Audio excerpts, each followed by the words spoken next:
Yang ketiga adalah anak harus sudah paham bagaimana susunan kata atau kalimat. Jadi ketika ini ada kaitannya dengan berbahasa lisan, dia sudah sudah mampu menyampaikan gagasan lisannya dalam struktur kalimat yang benar, gitu ya. Kemudian dia harus sudah juga mempunyai kosakata, pengetahuan kosakata. Jadi biasanya kalau anak-anak dimulai dengan here and now, jadi kosakata yang ada di sekelilingnya, ya, karena kosakata adalah modalnya untuk berbahasa, berkomunikasi.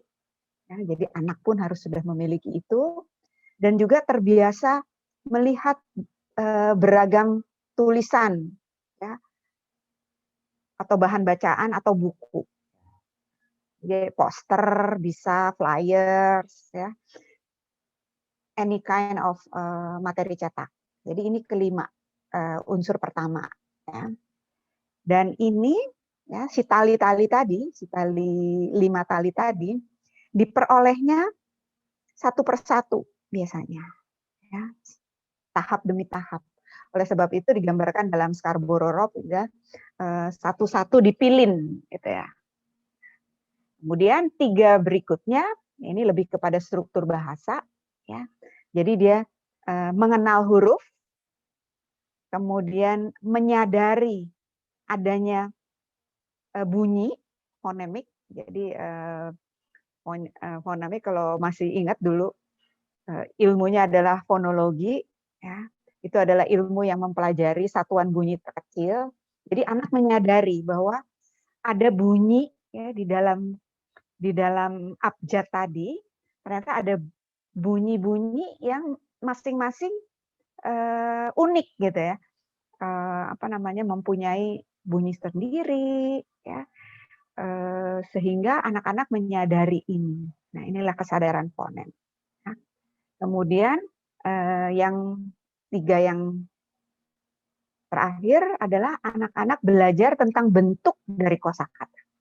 Kalau kosakata itu ternyata terdiri dari suku kata, dan suku kata ini terdiri dari huruf. Nah, huruf tadi adalah mengandung arti, gitu ya. Jadi unik banget. Jadi satu sama lain berbeda.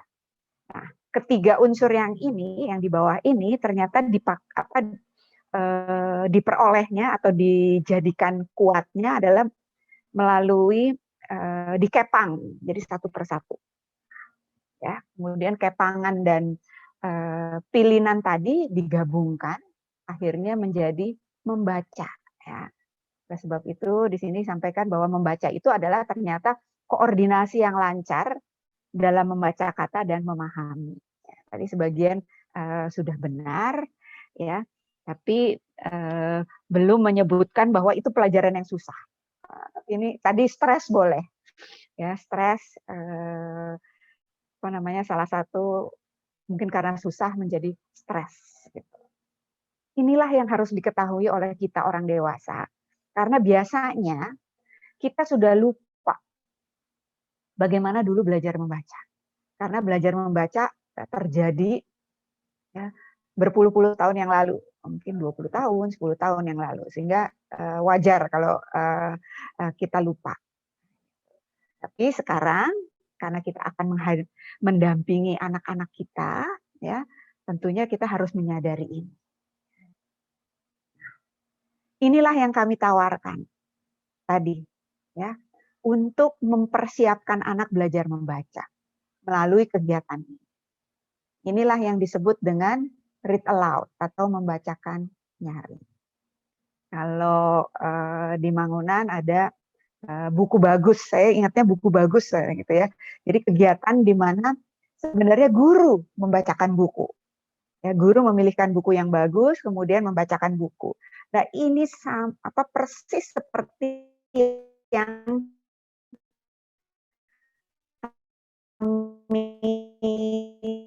ini, gitu ya, bahwa membacakan memang diharapkan aktor utamanya adalah orang tua, tetapi aktor keduanya adalah guru. Kenapa? Karena ketika membacakan buku, ya, kalau orang tua itu hanya membacakan buku kepada anak-anaknya, mungkin 1, 2, 3, atau 4 gitu ya anak. Tetapi begitu seorang guru membacakan buku, dia akan membacakan buku kepada satu kelas, ya. Mungkin satu kelasnya bisa sampai 20 anak. Nah, mengapa ini penting? Karena ketika kita membacakan buku kepada anak, atau read aloud, atau membacakan nyaring, anak akan mau membaca buku yang kita bacakan. Nah, inilah tahapan awal dan penting mengapa kegiatan membacakan buku ini ya mampu menjadikan anak sebagai anak pembaca sepanjang hayat. Seperti visi dari kami komunitas Read Aloud. Untuk menyamakan persepsi, mungkin izinkan hari ini saya akan melakukan contoh modelan bagaimana sih membaca nyaring, ya. Tapi tolong diukur, mungkin Bu Yurike dan Bu Putri bisa membantu berapa menit waktu yang saya butuhkan untuk membacakan buku, kemudian apa yang teman-teman rasakan ketika saya membacakan buku, dan apa yang teman-teman dapatkan dari buku yang saya bacakan. Hari ini saya akan membacakan sebuah buku, ini covernya nih, judulnya Rambut Panjang Alika. Saya stop share. Hari ini sengaja saya memperlihatkan bukunya dalam bentuk PowerPoint, sehingga teman-teman juga bisa melihat apa yang terjadi di dalam buku. Karena ini menjadi salah satu teori penting ketika kita membacakan buku kepada anak atau ketika kita read aloud, anak harus bisa melihat buku yang kita bacakan. Untuk anak-anak yang masih belajar membaca.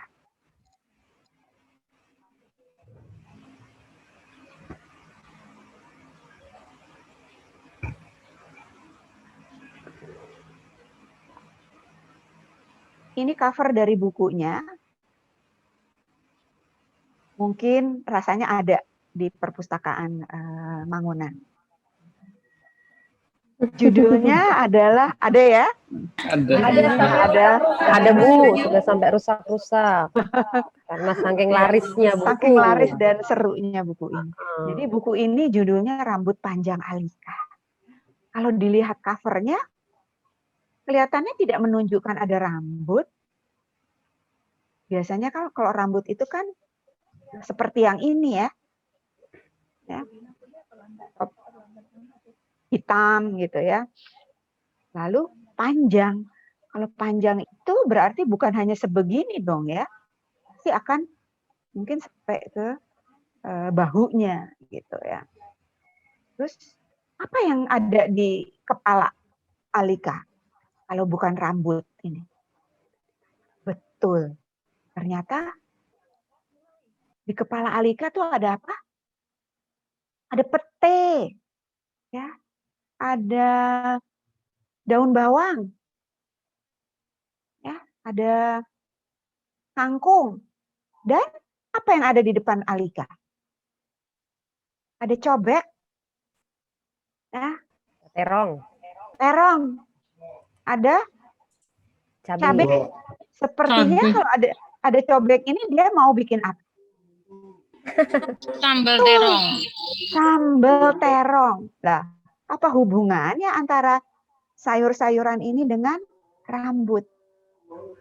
Coba ya kita lihat apa yang terjadi di buku ini. Buku ini ditulis oleh Dewi Rika dan diilustrasikan oleh Fatimah Zahra. Nah, coba kita lihat.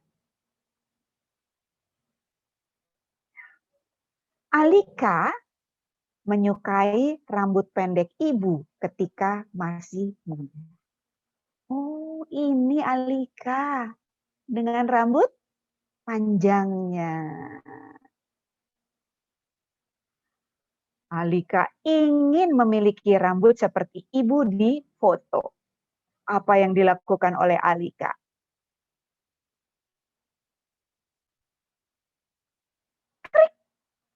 Alika mengambil gunting mainannya.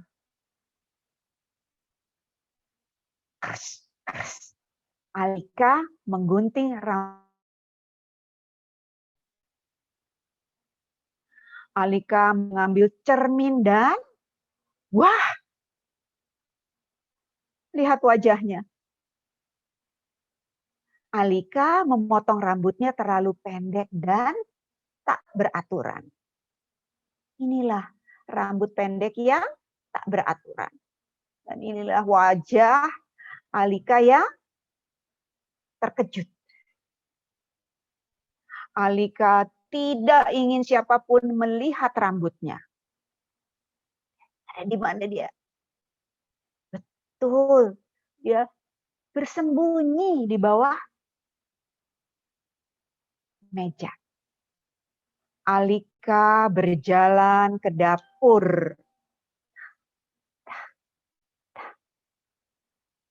Alika berpikir cara agar rambutnya terlihat panjang kembali. Alika mencoba memakai mie di kepalanya. Apakah Alika menyukainya? Lihat wajahnya. Alika mencoba dengan daun bawang. Ini daun bawang. Apakah Alika menyukainya? Masih belum. Alika mencoba dengan kacang panjang. Apakah Alika menyukainya? Lihat, ada ayah, ibu, dan kakak. Alika mencoba dengan petai.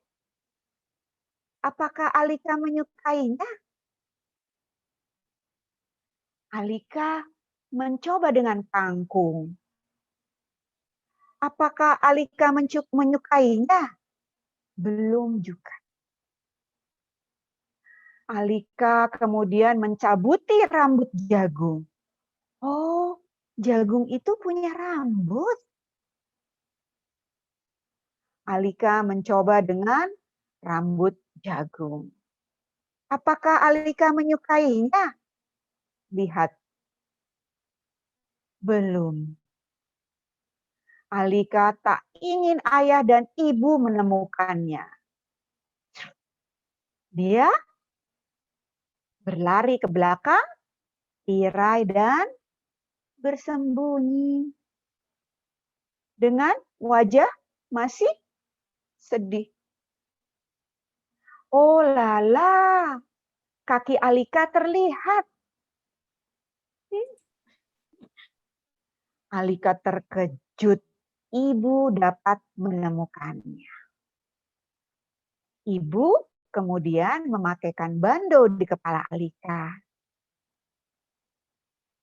Apakah Alika menyukainya?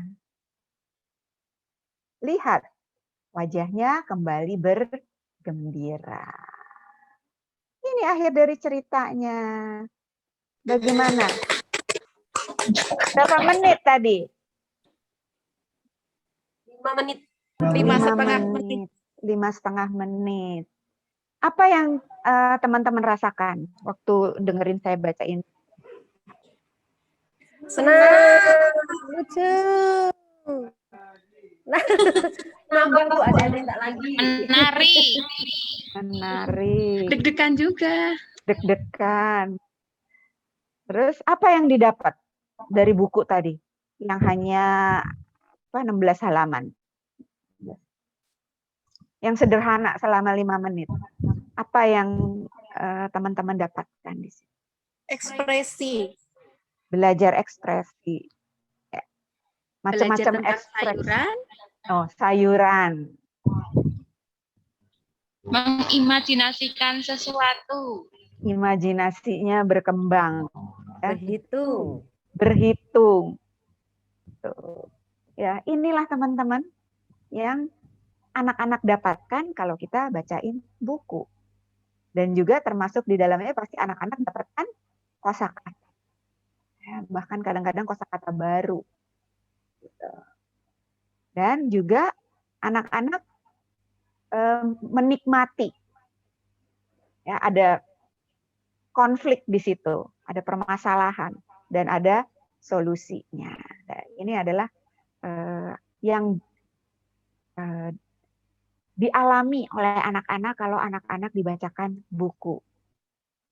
Pastinya akan berbeda sendiri sensasinya dengan kalau dia baca sendiri. Ya, karena memang membacakan buku ini tidak berhenti setelah anaknya bisa membaca. Karena tadi tujuannya adalah bukan mengajarkan anak bisa membaca, tetapi membuat anak mau membaca.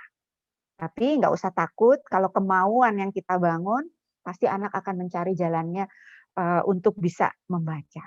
Karena di dalam kegiatan membacakan nyaring ini, ya, ke-8 unsur yang tadi dibutuhkan untuk anak belajar membaca ada ketika kita membacakan buku. Inilah mengapa kami menawarkan ini menjadi salah satu solusi ya untuk mempersiapkan anak belajar membaca. Nah tadi 8 unsur ada ketika kita membacakan. Dan juga yang harus diketahui